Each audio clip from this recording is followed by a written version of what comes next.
What's up everyone, and welcome back to Rustbucket Ranch. This episode I'm going to be messing with this 1959 Chevy Biscayne and seeing if it's even worth saving. Now it looks pretty good, but looks can definitely be deceiving. Well, let me give you a little rundown about this car. It I believe belonged to my great grandmother on my dad's side, and I believe she bought it new.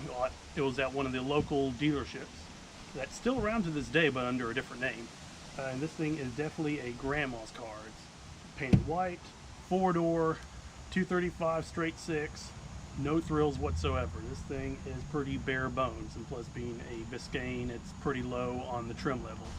This thing has been sitting in this spot for nearly 30 years, so I'm a bit worried on if the underside of it is even in good condition, worried about the frame, worried about the floor. So first thing I'm going to do is clean out the inside, clean out the trunk, if there's anything in there, before we drag it out and see if it's worth doing anything to, because I don't know. I want to say this car is savable, but back of my mind it's probably a lost cause and best to be parted out. But we'll figure that out a little later on down the road. Let me give you all a closer look. This car overall is pretty straight, but the front half is in pretty good condition, but the back half is what I'm worried about. As you can see, the back window here, it has horrible amounts of rust. The deck lid is pretty much toast. The quarter panel back here is pretty much a goner. The back has lots of rust as well. I'm sure the trunk floor is gone. There's probably nothing in there to begin with. This quarter panel down low is okay. Rust here, a little less, but still rusty. Lots of stuff piled up on this side. I have not opened up those doors in quite a while. Let's get these old saddles off the hood. These things are junk.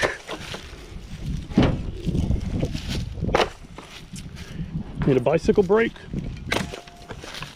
Okay, let's see here. Well, stupid me, the hood wasn't even latched. Okay, and there goes all the leaves. Okay, 235 straight six, nothing fancy.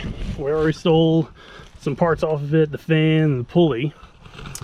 I think this engine can run again, but I've been told that its oil changes weren't few, but they were far between. So this thing might have some premature internal wear. But I think it's still a savable engine. Still has the oil bath air filter on it. Still has the radiator. It's pretty much the car is pretty much all there. And yeah, there's the pulley, and then there's the generator. But yeah, if this car is too far gone, most likely we can just pull the engine and keep that, rebuild it, and put in something in the future. Let's go check the inside now. Now, as bad as the back looks, and as good as the front looks, check this out.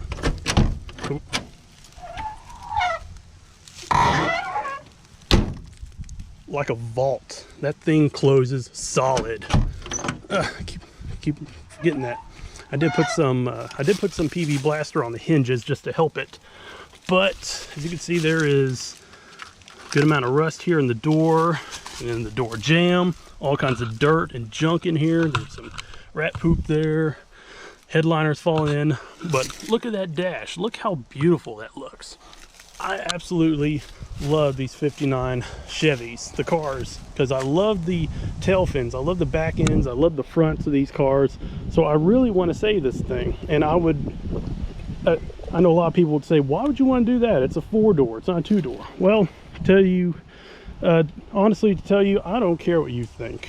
I like 4-doors, and I would really like to do something with this car, but I think it might be too far gone, but who knows, maybe some welding and a little expertise and some hard work get this thing solid and possibly roadworthy. But like I said, we just need to see what the underside looks like on this thing.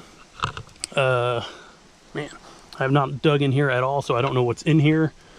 I brought some gloves. Most likely I'll need a vacuum, broom, dustpan. So let me get started on that.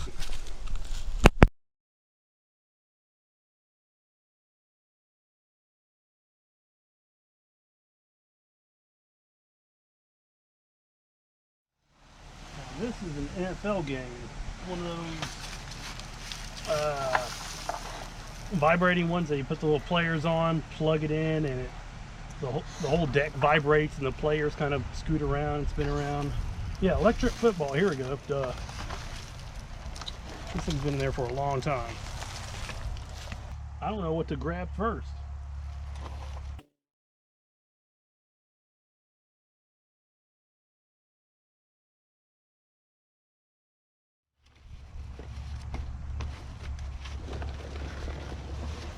Of course, the bag will fall apart. What the hell? Damn this box.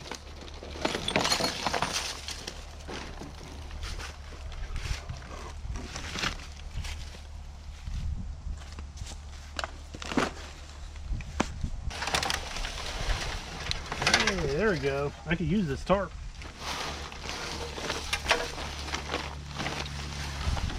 Big one. And a light. Okay. Should I be holding my breath? See, this is why I should be holding my breath. Lots of rat poop. Hey, Gerber apple juice. Okay, come check this out. Okay, there's the floor. There's the plastic mat that goes on top of the floor. There's the floor itself, and there's the ground pretty much. So that's not good. And plus, look at all the rat poop there, and the mountain of it over there, and all the foam been chewed out of the seats, and all these seeds that got eaten. I should probably be wearing a respirator, but oh well. This is not good. Seats have mildew all on them. I wonder how the front floors are hanging out. This is not a good sight. No, not a good sight at all. Oh boy. Well, let me pick all this crap up and possibly get a vacuum in here and try to suck up what's left of the floor and all the trash and garbage and who knows what else is in here. You know, while we're at it,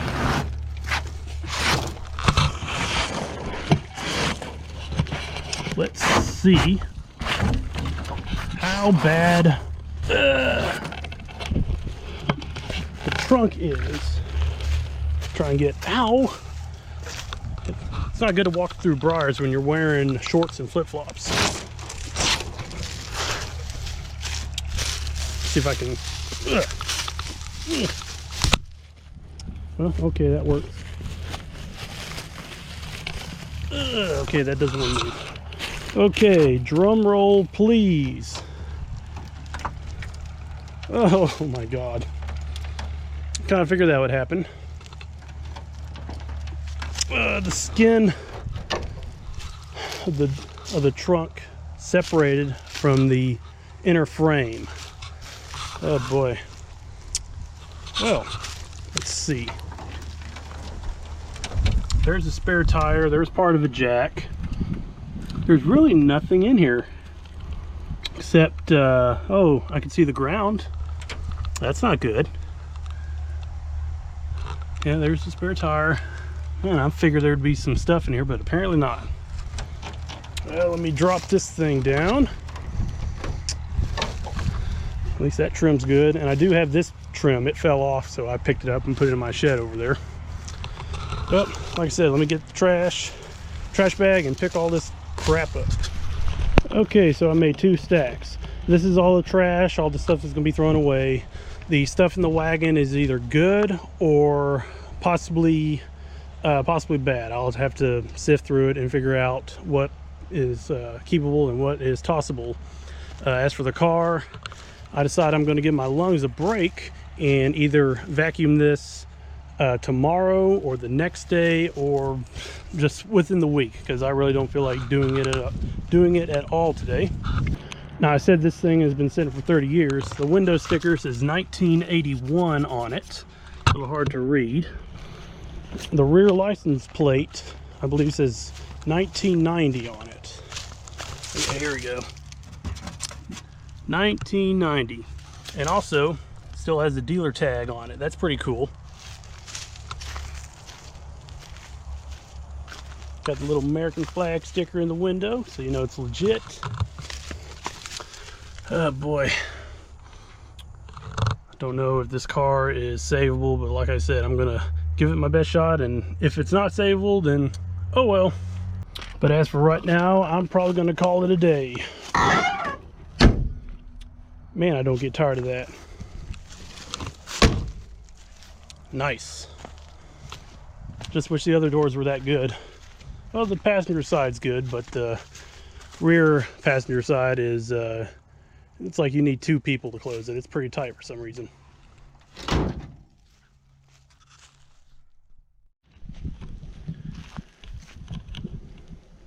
Okay, it's a few days later. Haven't done much except dig a hole underneath the car so I can put a jack under it and lift it up so I can put some blocks or bricks or whatever underneath the front tire so I can get it up off the ground and put a chain around the front cross member so we can drag it out.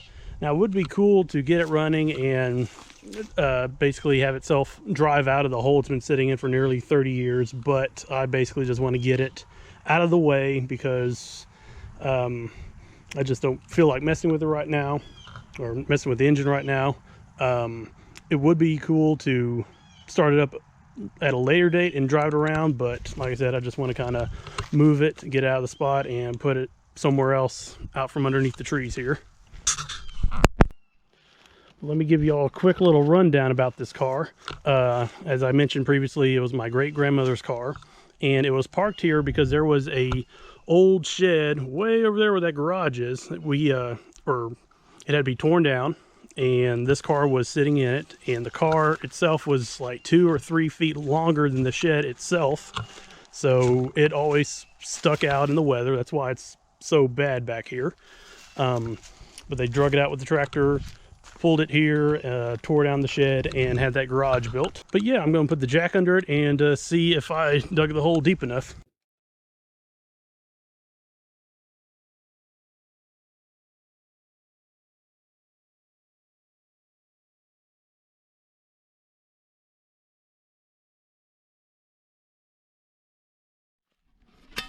Kind of difficult to do this one-handed.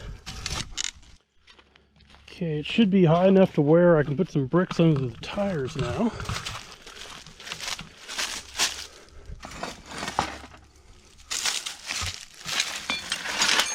Make sure there's no unwanted critters in this pocket. Ooh, like that. There goes a big old scorpion.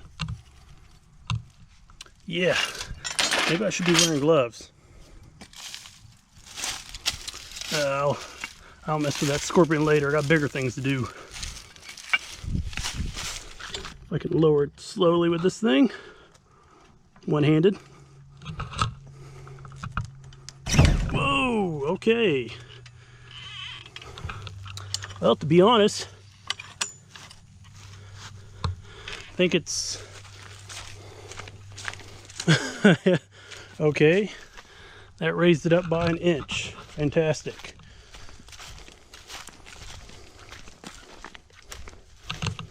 Well, that really didn't do much of anything. Okay. Well, let me figure out something else to do here. I'm out of breath. Well, I put a couple cinder blocks underneath the A-arms, so I don't know if you're going to see that with the shadow, but I'm going to drop the car and see if that holds it. It should. Set the camera up here.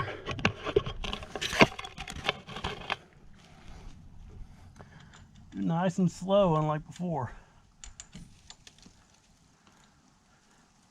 Of course, one's higher than the other.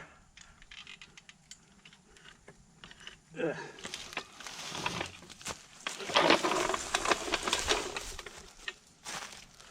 Okay.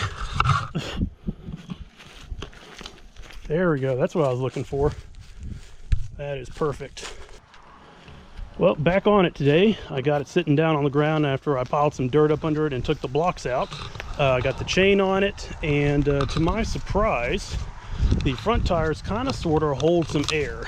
This tire has a leak near the valve stem, but it still has some air in it. But as for the other side, leak around the bead, so it's back to being flat. Also, I don't know if the brakes are completely seized up or if it's just a little rust in between the shoes and drums, but the front tires do not spin, so hopefully they'll break free once we start pulling.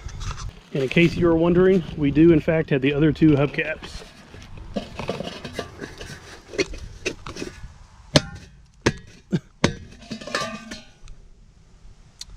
We'll work on that later.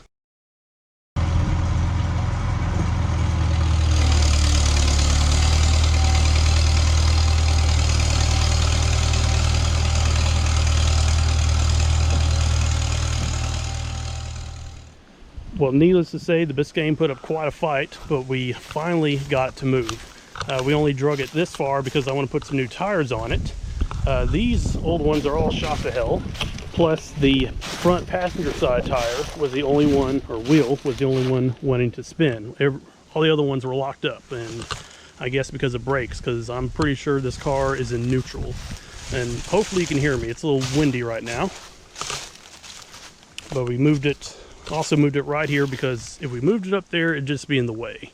And this is nice flat ground, so we can do pretty much anything we need to right here before we decide to do anything else with it. Well, the next thing to do will be take the tires off and try and get these brakes loose, because obviously I don't want to drag it around as is. This car being, what, 5,000 pounds? Gave the Farmall M a run for its money. It's a little windy today, hopefully you can hear me, but I finally got the 3 stuck drums off. And these two were a pain, the two in the back, but the front one here, no matter how much beating and banging and prying I did, it did not want to come off. I had to get a bearing puller to get that drum off, and it was an absolute mess. And I was beating on it so hard, I broke pieces off, I cracked it, but I'm probably not going to be using these drums anyways. I don't know, they still got a lot of meat on them. I don't think this really would bother it anyway, but anyways, this is pretty much what I had to deal with. See, the shoes are toast, rusty and broken springs. The adjuster is rusted, stuck.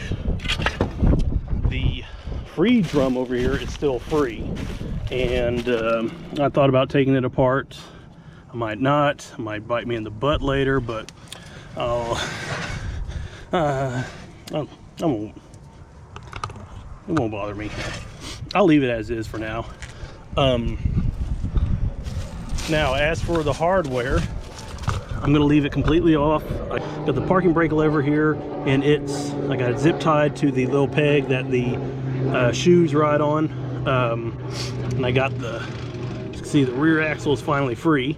But I'm gonna leave this as is. I'm just gonna put the drums on here and put the wheels on and call it good, because brakes at the moment are the last thing on my mind for this car.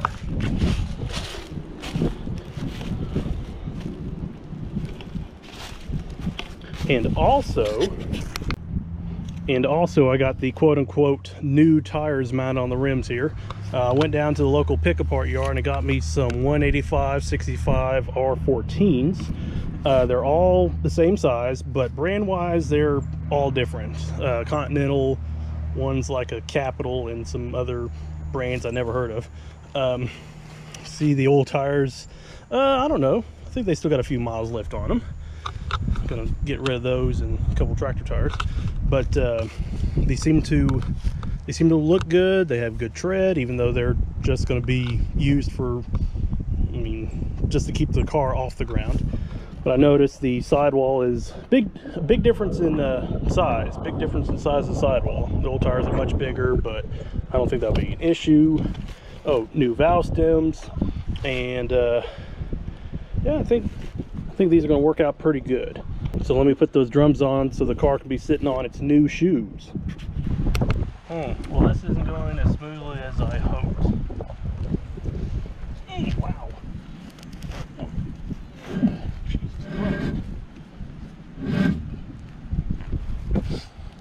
Apparently the bent edge of the drum is hanging on the backing plate.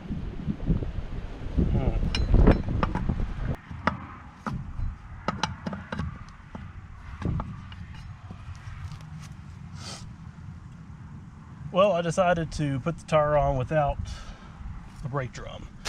I'm just going to toss this inside the car, and we're back later.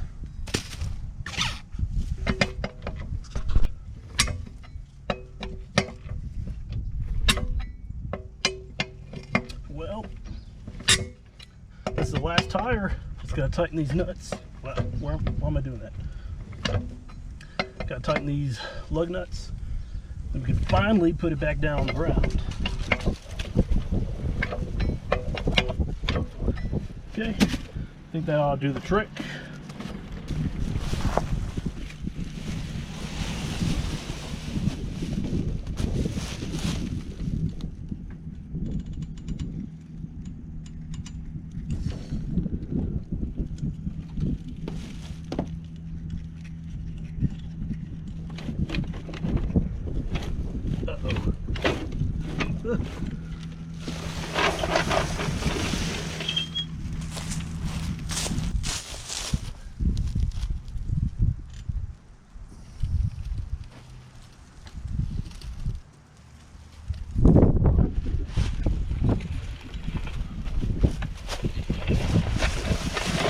Well, it's on the ground, and I can't help but laugh. Big car, little tires, little sidewall. You gotta admit, though, it's a lot better than it was before.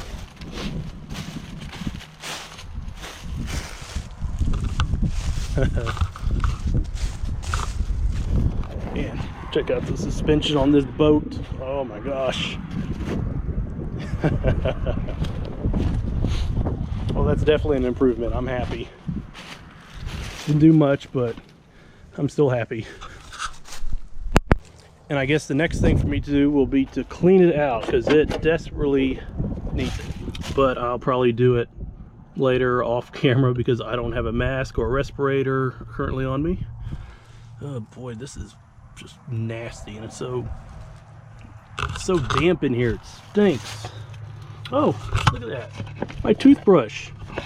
Wonder where I left it.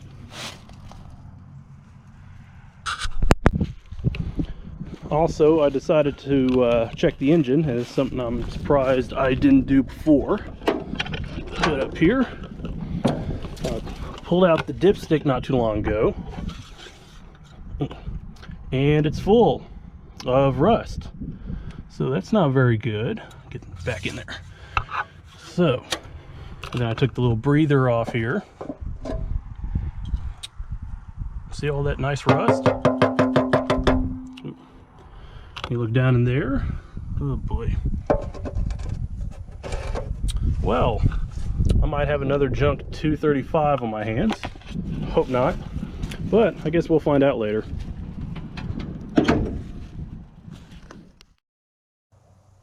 Well, here it sits for who knows how long. I'll get back to it eventually, but it's not going to be anytime soon. The way the engine is, how much rust this car has, plus the tires are still going flat even though they're kind of new. Something tells me this car doesn't want to be fixed up. It just wants to live out its retirement in the middle of this field and just rust away. Being kind of stubborn, but I'm pretty damn stubborn myself. So there's a good chance you'll see this car again, even if it means finding a whole new body to replace this one with. And if you're interested in seeing me work on this car or any other projects I have laying around here, hit the subscribe button. And if you enjoyed this video, don't know why you would, hit that like button, and I'll see y'all later. Thanks, guys.